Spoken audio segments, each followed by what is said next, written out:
Ayahku adalah dewa perang. Bab 81. Guan Qianjun terlalu malas untuk memperhatikannya, tapi Yao Anqi tidak peduli sama sekali. Apakah orang kaya begitu mudah untuk dihadapi? Sekalipun Anda sudah terobsesi dengannya, Anda tetap harus berhati-hati. Apa yang mudah didapat tidak pernah disayangi. Yao Anqi tidak bisa menahan diri untuk tidak berkata, "Tampan, jangan khawatir, selama kamu menerimaku, aku pasti akan mencintaimu dan menyayangimu. Bahkan jika kamu bernilai puluhan miliar, aku tidak akan pernah berhenti mencintaimu." Cintailah seseorang, sekaya apapun dia tetap mencintainya. Karena cinta tidak bisa diukur dengan uang. Dewa perang tertinggi yang sedang berkeliaran di medan perang tiba-tiba merasa ingin muntah. Qian mengerutkan kening, bibi kecil, kenapa kamu begitu menyebalkan? Meskipun dia tidak punya istri, dia tidak langsung jatuh cinta pada seorang gadis ketika dia melihatnya. Jangan buang waktumu. Dia adalah daging yang tidak akan pernah bisa kamu makan. Mungkin aku, bibi Fei Xue, bisa memakannya. Guan Qianjun, ini. Mengapa saya menjadi sepotong daging? Ketika Yao Anqi mendengar ini, bukannya merasa tidak senang, dia malah menjadi bersemangat. Ternyata pria super kaya dan tampan ini kehilangan istri. Apakah itu bujangan dengan bayi? Adapun bibi Fei Xue, dia tidak mendengarkan dan hanya jatuh ke dalam perangkap, dia tidak punya istri. Dia berkata dengan malu-malu, "Tampan, tidak mudah bagi seorang bujangan untuk hidup bersama seorang anak. Aku rela menghadapi suka dan duka hidup bersamamu, mendirikan warung bersama, dan menjalani hari-hari terberat bersama. Aku beritahu kamu, aku, Yao Anqi, adalah salah satu dari 4 Dewi Agung di kota Yunhai. Ada lusinan pemuda yang mengejarku, tapi aku tidak pernah meremehkanku. Aku tidak tahu kenapa, tapi semangat pengaturanmu mendirikan warung pinggir jalan membuatku terkesan." Guan Qianjun meliriknya dengan rasa ingin tahu. Dan melihatnya dengan sangat hati-hati. Apakah gadis ini juga salah satu dari 4 dewi? Dia terlalu jauh di belakang Shen Fei Xue, Shen Fei Hua 2 atau 3 tingkat lebih baik darinya. Jika ini juga salah satu dari 4 dewi agung, itu akan menjadi masalah besar. Melihat Guan Qianjun menatapnya, Yao Ana semakin percaya diri. Dia menatapku dengan sangat hati-hati, matanya bersinar karena kekaguman, dan dia mulai jatuh cinta padaku. Bekerja lebih keras. Dia mencoba yang terbaik untuk menampilkan senyuman menawan, dan ketika dia mengedipkan mata, bola matanya sakit. Sebagai salah satu dari 4 Dewi Agung, aku benar-benar layak menjadi milikmu. Aku bisa keluar dari dapur dan ke aula untuk menjagamu. Sebelum dia selesai, sebuah suara manis dan penasaran datang dari belakang. "Yao Anqi, apakah kamu tidak berbicara dengan pacarmu? Apa yang kamu bicarakan sambil duduk di Starbucks sambil minum kopi dan berlari ke warung pinggir jalan?" Yao Anqi tiba-tiba merasa malu, berbalik dan berkata dengan keras, "Pacar. Apakah kamu sedang berbicara tentang mantan pacarku? Kami putus 8 masa lalu, dan aku punya pacar baru sekarang. Lihat. Itu dia." Dia hanya melangkah melintasi kios dan bersandar pada Guan Qianjun. Secara lisan, "Masak nasi mentahnya dulu. Aku sangat cantik, jika seorang wanita mengejar seorang pria, dia tidak akan menolakku." Kemudian dia mencondongkan tubuh dan hampir jatuh ke tanah. Dia berbalik dan melihat Guan Qianjun tiba-tiba berdiri di sisi lain dirinya. Pembicaranya adalah seorang wanita yang sangat cantik, secantik bintang terang di langit. Dia membawa tas kecil dan menatap Guan Qianjun dan kemudian Yao Anqi dengan ragu. "Apakah dia pacarmu?" Yao Anqi tersenyum, "Tentu saja. Jangan meremehkan pacarku yang mengelola warung pinggir jalan. Aku hanya ingin dia sukses. Ada juga banyak ruang untuk pengembangan dalam menjalankan warung pinggir jalan. Lihat lagi, coba lihat Pagani Zonda tak jauh dari situ. Ada begitu banyak ruang untuk pengembangan." Si cantik super terkekeh, "Yao Anqi, jangan konyol. Siapa yang tidak tahu kalau kamu terlalu berpikiran tinggi dan hanya mencari pacar generasi kedua yang kaya atau pedagang kaki lima? Aku tidak percaya. Aku tidak percaya jika kamu mencarinya. Dia tidak mungkin aku akan menyukaimu." Petik 2. Yao Anqi tertawa, membungkuk lagi, dan mencondongkan tubuh ke arah Guan Qianjun. Dia berkata dengan gembira, "Sayang. Dia bilang kamu tidak bisa menyukaiku, jadi beri dia pelajaran dengan fakta. Ayo, peluk aku." Dia berinisiatif memelukku. Pria yang tidak memeluk aku bodoh. Lalu dia menuangkannya lagi, dan kali ini, puff. Itu menyentuh tanah. Brengsek. Guan Qianjun muncul di sisi lain dirinya seperti hantu dengan ekspresi tanpa ekspresi. Yao Anqi sedikit bingung, mungkinkah aku terus berhalusinasi dan berkeliaran di tempat yang salah? Si cantik super tertawa lagi. Yao Anqi meringis kesakitan dan akhirnya bangkit, merasa sangat marah. Dia berkata dengan marah, tidak peduli apa, dia laki-laki saya. Jangan main-main dengan saya. Dia hanya pedagang kaki lima dan tidak punya apa-apa. Jangan merampok saya juga. Dia khawatir pihak lain mengetahui Guan Qianjun itu curang. Pagani, yang merupakan orang kaya yang sangat rendah hati, akan datang untuk merampoknya, dan dengan cepat berkata kepadanya, pria tampan. Sayang, jangan tertipu oleh wanita ini. Dia tidak secantik aku, dan sosoknya tidak sebaik milikku. Terlebih lagi, dia sangat sombong. Dia sangat pandai memandang rendah orang lain. Dia begitu angkuh hingga matanya sepanjang topi surgawi. Dan dia menghabiskan uang seperti air. Siapa yang mencarinya? Dia? Siapa yang sial? Sungguh, akulah yang paling cocok untukmu. Aku cantik, lembut dan hemat, dan aku akan membantumu menjagamu putri. Si super cantik tersenyum marah, dan dia berkata dengan ringan, dia benar-benar tidak punya apa-apa. Kalau tidak, apakah dia akan tinggal di rumahku dan makan di rumahku? Selain itu, dia juga tahu secara kasar siapa aku. Kamu sangat menjijikkan. Yao Anqi. Guan Qianjun, kamu pria bau, kenapa kamu membawa Qian-Qian untuk mendirikan warung pinggir jalan? Betapa sulitnya.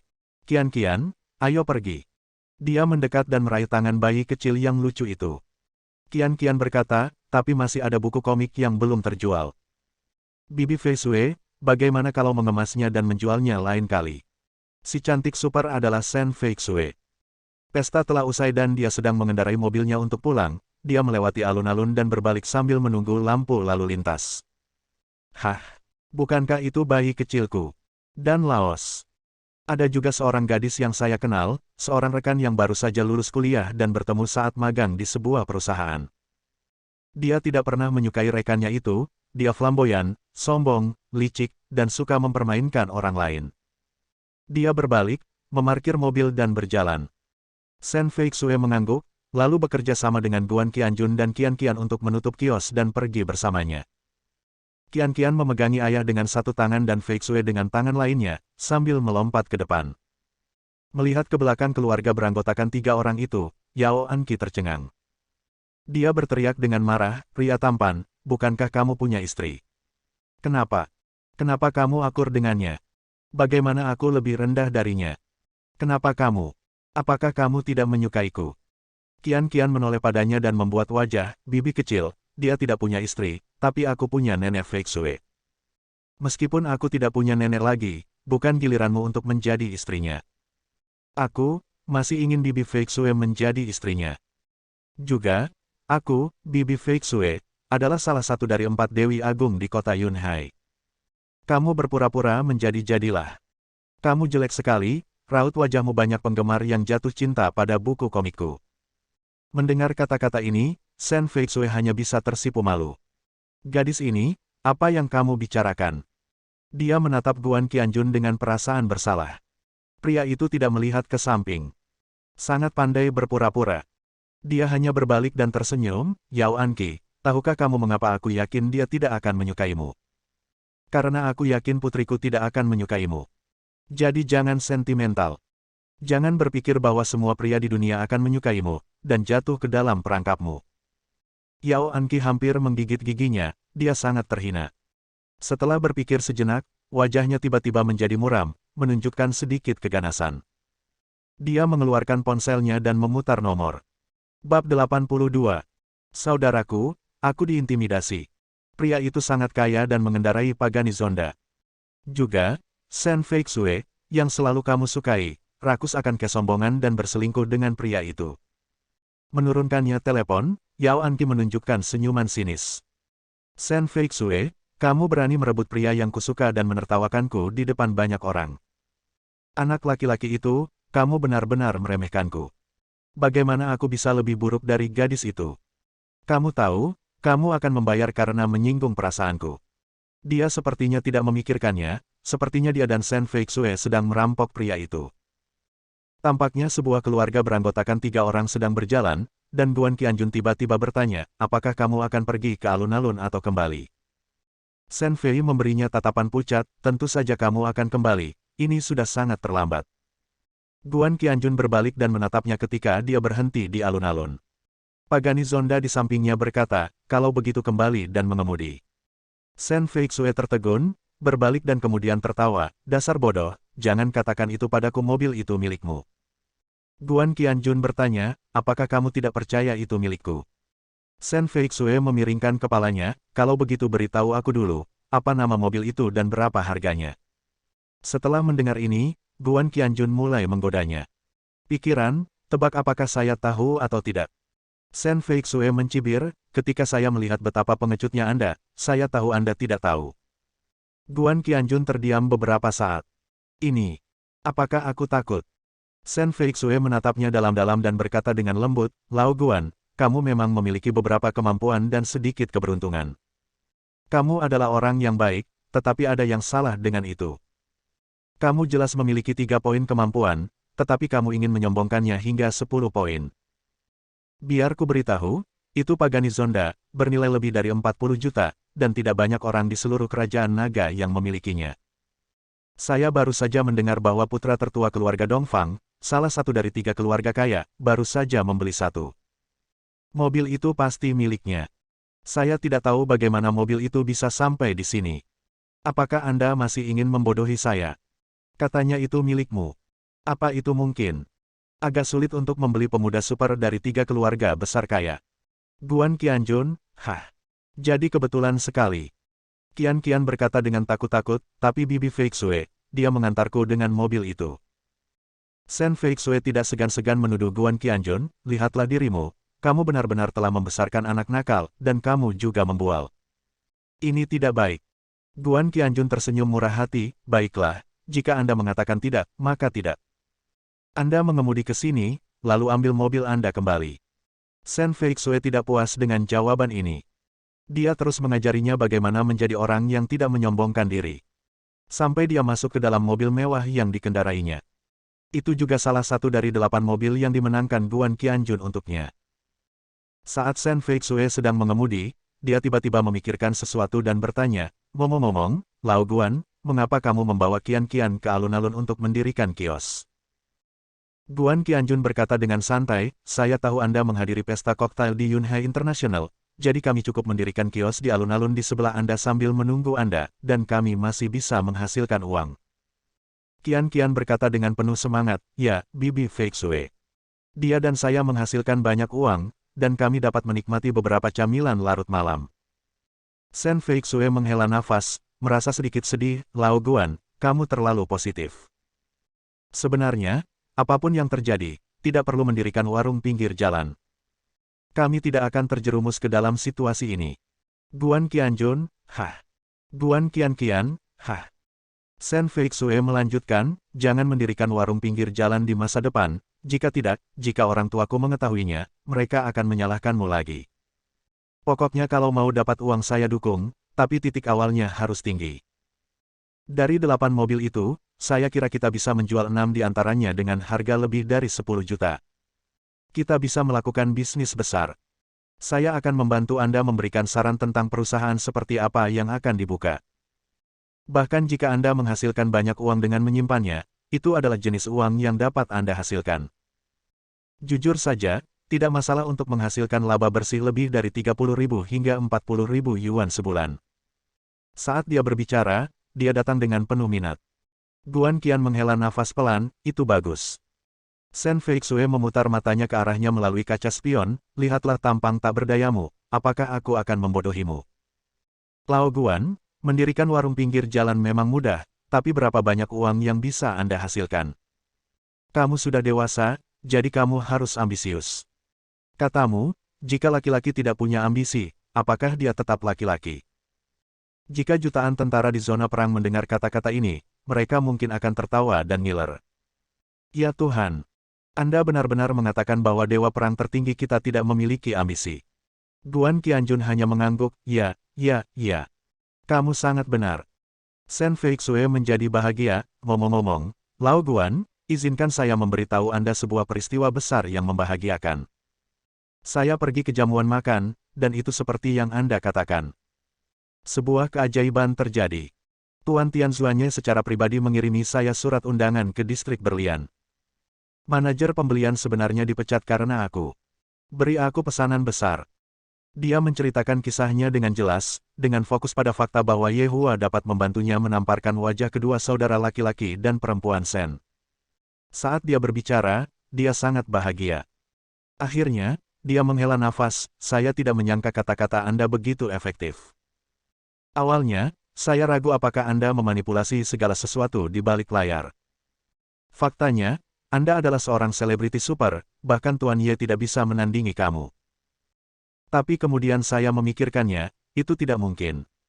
Jika Anda memiliki sedikit uang, meskipun Anda bernilai puluhan juta, saya hampir tidak dapat menerimanya, tetapi tidak mungkin bagi Anda untuk membuat heboh sebesar itu. Lalu ketika aku keluar, aku melihatmu mendirikan warung pinggir jalan bersama Kian-Kian, bahkan lebih mustahil lagi menghasilkan uang untuk jajan larut malam. Yao Anki itu juga memiliki mata yang sangat beracun. Dia bilang kamu baru saja menyiapkan sebuah warung pinggir jalan dan tidak punya apa-apa, jadi tidak mungkin salah. Sebenarnya aku penasaran kenapa dia mengganggunya. Aku tidak akan melepaskanmu, mungkin. Aku hanya bosan dan ingin mengubah seleraku. Lagi pula, kamu sedikit tampan. Sungguh. Guan Qianjun terdiam dan hampir pingsan. Wanita jalang ini, jika kau menganalisanya sepotong demi sepotong, kedengarannya sangat masuk akal. Ini. Haruskah aku memujinya karena berpikir begitu baik, atau haruskah aku memarahinya karena bodoh? Yah, apa yang dia pikirkan bukanlah hal yang tidak masuk akal. Mampu menginstruksikan orang besar seperti Ye Huaneng untuk melakukan sesuatu memang luar biasa hebatnya. Sulit membayangkan dialah yang akan menjadi pemimpin. Tapi, pamannya benar-benar kuat. Guan Qianjun tidak mau berdebat. Namun, Qian-Qian memiliki ketidakpuasan yang sangat besar tertulis di wajahnya. Bibi Feixue, kamu salah. Itu. Tuan Ye, saya tidak tahu apakah kamu harus lebih mendengarkannya. Kamu bisa mendapatkan keuntungan sebesar itu karena instruksinya. Hah? Kamu tidak percaya itu? Dia. Kamu benar-benar gagal. Sen Feixue mengangkat kepalanya dan memutar matanya, lalu berkata dengan dingin, oke, Kian-Kian, katakan padaku, ayahmu sangat kuat, mengapa dia masih perlu membimbingmu untuk mengatur sebuah pedagang kaki lima untuk mendapatkan sedikit uang hasil jerih payahnya? Bantu aku. Kian-Kian dengan jujur menceritakan kisah dukungannya sebelumnya terhadap seorang wanita muda, dan sangat senang dengan dirinya sendiri, dia juga memberi wanita muda itu 200.000 yuan. Dia sangat perhatian. Orang ini sangat baik, Dari sudut pandang ini, kamu cukup memenuhi syarat untuk menjadi ayahku. Guan Qianjun, ini. Saya sangat bersalah. Sepertinya aku bukan ayahmu, darah dagingku sendiri. Mereka sangat mirip, Anda pergi ke jalan dan mengatakan bahwa saya adalah seorang pedagang manusia yang menculik Anda, tetapi tidak ada yang percaya kepada saya. Sen Feixue tertawa terbahak-bahak, lalu menjadi sedikit marah. Bersambung.